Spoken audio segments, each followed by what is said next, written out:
తెలంగాణలో తొలి దశ గ్రామ పంచాయతీ ఎన్నికల్లో పల్లె సీమలు ఓటెత్తాయి. ఉత్సాహంగా పోలింగ్ సాగుతోంది.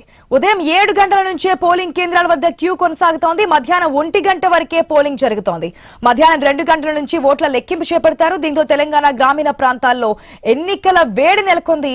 తొలి దశలో 3834 సర్పంచ్ పదవులకు 27628 వార్డు పదవులకు పోలింగ్ నిర్వహిస్తున్నారు. సాయంత్రానికే ఫలితాలు వెలువడతాయి. మనం ఇంతకుముందు చూసాం. ఇప్పుడు మరికొన్ని జిల్లాలకు సంబంధించినటువంటి డీటెయిల్స్ చూద్దాం. మెదక్, కామారెడ్డి, భద్రాచలం, ఖమ్మం, జగిత్యాల, నిజామాబాద్ ఈ జిల్లాలో ఉన్నటువంటి సిచ్యువేషన్.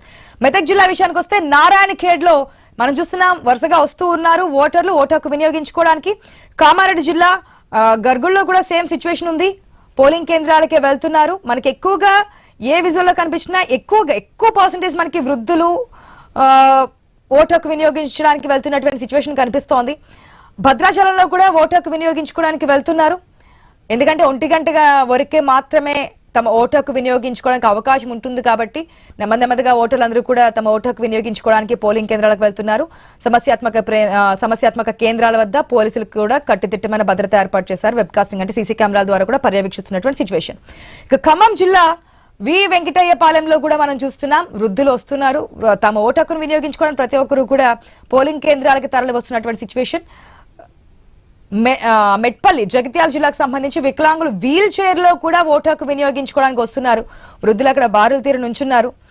ఉదయం పూట మనకి కాస్త చలిగా ఉండడం కారణంగా నెమ్మదిగా వచ్చినా ఇప్పుడు 10 గంటలు దాటిన తర్వాత ఇంకా స్వెటర్స్ తో మొత్తం ఆ చలిని తట్టుకునే విధంగా ఓటు హక్కు వినియోగించుకోవడానికి అయితే వస్తున్నటువంటి సిచ్యువేషన్.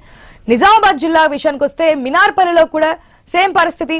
అక్కడ ఓటు హక్కు వినియోగించుకోవడానికి ఓటర్ ఐడి కార్డ్స్ తో తమ ఓటును ఎవరికైతే వేయాలనుకున్నారో వారికి వేసి గెలిపించడానికి ప్రయత్నాలు చేస్తున్నటువంటి సిచ్యువేషన్. ఇప్పుడే పోలింగ్ కేంద్రాలకి చేరుకుంటున్నారు.